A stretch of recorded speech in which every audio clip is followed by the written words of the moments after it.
Success mantra আজকের বিষয়।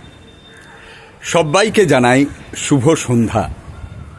এই গরমে দাবদাহে আশা করি সবাই ঠিকঠাক আছো, ভালোই আছো। আসলে সাকসেস শিখরে পৌঁছানো কি করে হয়, তার মন্ত্রাই বা কি, মানে তার ফর্মুলাই বা কি। আসলে আমরা তো জানি যে একটা ভিশন তৈরি হয়, সেই ভিশনের দিকে আস্তে আস্তে আস্তে আস্তে এগিয়ে যেতে হয়। এখন এই ভিশনটা কি করে তৈরি হয়? যারা তোমরা ছোট আছো, স্কুলে পড়ো, কলেজে পড়ো, তোমাদের জন্য স্পেশালি একটা কথা বলি। আমাদের প্রত্যেকে ভালো লাগার বা সত্যিকারের ভালোবাসার ক্ষেত্রটা খুঁজে বার করতে হবে, যে আমার বা তোমার কিসে সত্যি ভালো লাগে। মানে জাস্ট আমাদের তো এমনি অনেক কিছু ভালো লাগে, এটা করতে ভালো লাগে, ওটা করতে ভালো লাগে, ওটাও একটু করি, সেটাও একটু করি, ওটা ইচ্ছে করে। আচ্ছা, ওটাতে আমার অপরচুনিটিটা বেশি আছে, আমি সেই সব কথা বলছি না। যেটা আমায় সত্যি টানবে, যেটার জন্য আমি একদম ফ্যানাটিক হয়ে যাব, সেইটা কিন্তু আমাদের প্রত্যেককে খুঁজে বার করতে হবে। না হলে কি হয়, অর্ধেকটা জীবন চলে যাবার পর মনে হয় যে না ঠিক আছে, এটা করলাম, ওটা করলে ভালো হতো, সেটা বোধহয় একটু বেটার ছিল। সত্যিকারের আমাদের বা আমার বা তোমার ভালো লাগা বা ভালোবাসাটা কিন্তু খুঁজে দেখাই হয়নি, চেয়ে দেখাই হয়নি। সেটা বড্ড জরুরি।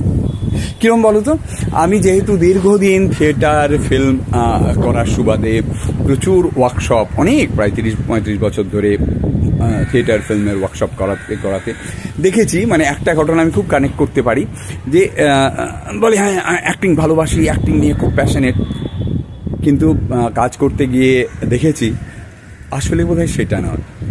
ওই সিরিয়াল, ওই শাহরুখ খান, সলমান খান, ওই গ্লিটস অ্যান্ড গ্ল্যামার, এই চারিদিকে যে সমস্ত লেখা হচ্ছে, যা ভিডিও, যা সমস্ত, এবং তাদের যে মানে বিভৎস ল্যাভিশ লাইফস্টাইল বলো, গ্ল্যামার বলো, ওইটা টানছে।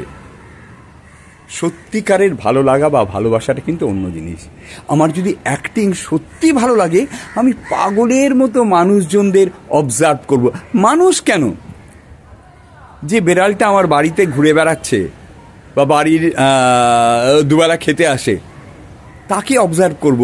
সে ঘুম থেকে উঠে কিভাবে আড়মোড়া ভাঙে, সে খিদে পেলে কি করে, সে কিভাবে মানে শরীর খারাপ হলে কিছু না খায়, এদিক ওদিক খুঁজে বের করে ঘাস খুঁজে খুঁজে খেয়ে কিভাবে ঘাস খেয়ে খেয়ে শরীরটা সারায়, এভরিথিং সেটাই বুঁদ হয়ে লক্ষ্য করব। সেটাই হচ্ছে ভালোবাসা। মানে আমার যদি সত্যি অ্যাক্টিংকে ভালো লাগে বা অবজার্ভ করতে ভালো লাগে, এবং সেখান থেকেই কিন্তু সত্যিকারের ভিশন তৈরি হয়। না হলে কি হয়, ওই আচ্ছা ওটাতে সুযোগ বেশি, কেরিয়ার অপরচুনিটি ইত্যাদি ইত্যাদি। এবং অনেকের কাছে শুনতে পারি, মানে অনেক আর্টিস্টের কাছে, পেইন্টার জুনিয়র যারা, হ্যাঁ বা গৌতম দা আমি তো করছি কিন্তু সেরকম না, সুযোগ নেই এখন, না এটা অসুবিধে এখন। ব্যাপার সেটা না। আমি যদি সত্যি ভালোবাসি, সত্যি তার মধ্যে নিবিড়ভাবে যুক্ত হয়ে যাই, কোনো কিছু তোয়াক্কা না করে, তাহলে সাকসেস অটোমেটিকলি আসবে। আমাকে তার জন্য আলাদা করে কিচ্ছু করতে হবে না। একটা গল্প বলি, সত্যি ঘটনা। বুদ্ধদেব দাশগুপ্তর নাম তোমরা শুনেছ আশা করি। না, যারা হয়তো 18, 20, 25 তারা হয়তো নাও শুনে থাকতে পারো।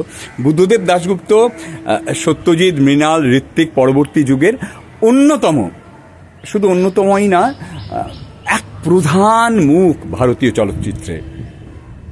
70 দশকের পরবর্তী সময় থেকে, 80 দশক থেকে, আর উনি মারা গেলেন 2021-এ, তার ওই সময়টা পর্যন্ত পৃথিবীর কাছে ভারতীয় সিনেমার অন্যতম এক ব্যক্তিত্ব। হ্যাঁ, উনি সকল পপুলার সিনেমা বানাননি, কিন্তু অদ্ভুত ওনার সিনেমা, সারিয়াল সিনেমা, অদ্ভুত শৈল্পিক, সারা পৃথিবী অনেক বিখ্যাত বিখ্যাত ফিল্ম ফেস্টিভ্যালে ওনার ছবি সম্মানিত হয়েছে, উনি জুরি হয়েছেন। তো সেই বুদ্ধবাবুর সঙ্গে, বুদ্ধদেব দাশগুপ্তের সঙ্গে আমার কাজ করার সুযোগ হয়েছিল।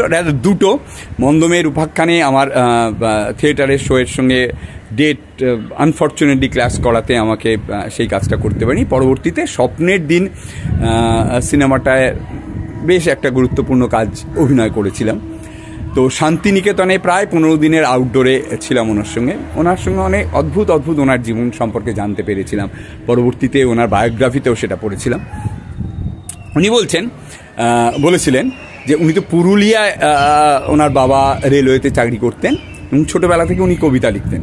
পুরুলিয়া থেকে উনি কলকাতায় আসেন প্রায় 12-14 বছর বয়সেই, এবং ওনার এক কাকার সঙ্গে ফিল্ম সোসাইটি মুভমেন্টের সঙ্গে যুক্ত হন, মানে সেখানকার সদস্য হন, প্রচুর সারা পৃথিবীর সিনেমা দেখতে আরম্ভ করেন এবং ছোটোবেলা থেকেই সিনেমা এবং কবিতা, ভিজুয়ালস ওনার ভীষণ প্রিয় বিষয় এবং সেটা প্রায় গুলে খেয়েছিলেন। এবং পরবর্তীতে মানে যখন ওনার 18-20 বছর বয়স, একজন অসমবয়সী বন্ধুত্ব হয় একজন ফিল্ম ক্রিটিকের সঙ্গে, আমি নামটা ভুলে গেছি, বিখ্যাত একজন ফিল্ম ক্রিটিক, এবং ওনার কাছে প্রায় সপ্তাহে 2-3 দিন বুদ্ধদা যেতেন এবং প্রায় টালা থেকে টালিগঞ্জ, মানে তখনকার দিনে প্রায় 3-3.5 ঘন্টা করে জার্নি করতেন, আসা যাওয়া মিলে। তো একদিন সেই ব্যক্তি বুদ্ধদাকে বললেন যে তোমার তো সিনেমা নিয়ে অদ্ভুত মানে জ্ঞান আছে, তোমার ভাবনাটা ভীষণ ইনডেপথ, তুমি এক কাজ করো না, তুমি নিজের সিনেমা বানাও না। তখন বুদ্ধদার কত বয়স, 22-23 বছর বয়স। বলেন কি বলছেন আপনি, এই তো আমাকে দেখছেন, এইটুকু ছোট্টখাট্টো দুবলা পাতলা, সেরম কইয়ে বইয়েও নই, সেরম কোনো যোগাযোগও নেই, প্রডিউসার কি করে পাবো, আমি কি করে সিনেমা করব। তখন বলে দূর বোকা, ওভাবেই কি শুধু সিনেমা হয়? তুমি যে সপ্তাহে 3-4 দিন করে 2-3 দিন করে আমার বাড়িতে আসো, তো তোমার বাসেই তো বোধহয় 3-3.5 ঘন্টার করে সময় নষ্ট হয়। তুমি যখন আসা যাওয়া করো তখন কি করো? তুমি এইখানে সিনেমা বানাও তোমার মাথার মধ্যে। কথাটা বুদ্ধদাকে অসম্ভব মনে ধরেছিল এবং তারপর থেকে উনি এই পুরো যাত্রাটায় রোজ এইখানে কল্পনায় ভাবনায় সিনেমা বানাতেন, পরের পর স্ক্রিপ্ট লিখতেন, কিভাবে শট নেওয়া হবে, কিভাবে অভিনয় হবে, কি লোকেশন, একদম ডিটেল।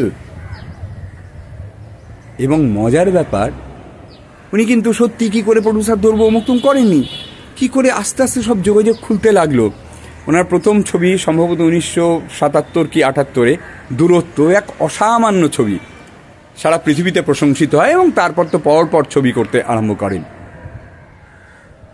এই ঘটনাটা মনে পড়ল। তো এটাই কিন্তু সাকসেস মন্ত্র, আমাদের সত্যিকারের ভালোবাসার ক্ষেত্রটা খুঁজে বার করা। আর একটা ছোট্ট গল্প বলি। অজিতেশ বন্দ্যোপাধ্যায়, আশা করি ওনার নাম শুনেছ, ভারতবর্ষের থিয়েটারের অন্যতম পুরোধা, সারা ভারতবর্ষের কতিপয় হাতে গোনা 2-3 জনের মধ্যে উনি অন্যতম এক থিয়েটার ব্যক্তিত্ব, নাট্যকার, অভিনেতা, নির্দেশক।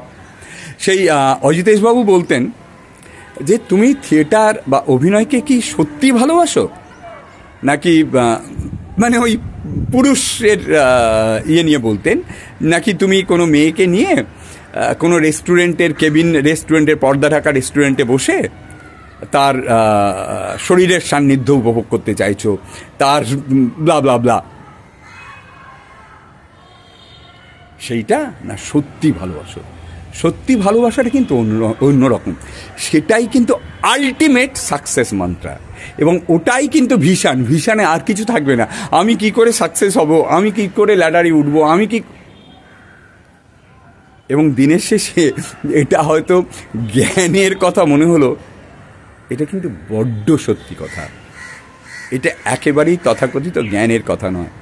একটু তোমরা চারিদিকে তাকিয়ে দেখো, যারা সেভাবে সাকসেস পেয়েছেন, জীবনে সেই জায়গায় পৌঁছেছেন, এবং সেই পৌঁছানোটা কিন্তু সবসময় কিন্তু খুব টাকা পয়সা কামিয়েছেন, খুব নাম হয়েছে, খুব বাড়ি গাড়ি হয়েছে, তা নয়, নানা রকমভাবে। তোমরা একটু রিফ্লেক্ট করে দেখো, একটু ভেবে দেখার কথা ভাবো। ওকে, আজ এই পর্যন্তই। 8-9 মিনিটের মধ্যে শেষ করতে চাইতে আজকে প্রায় 10 মিনিট হয়ে গেল।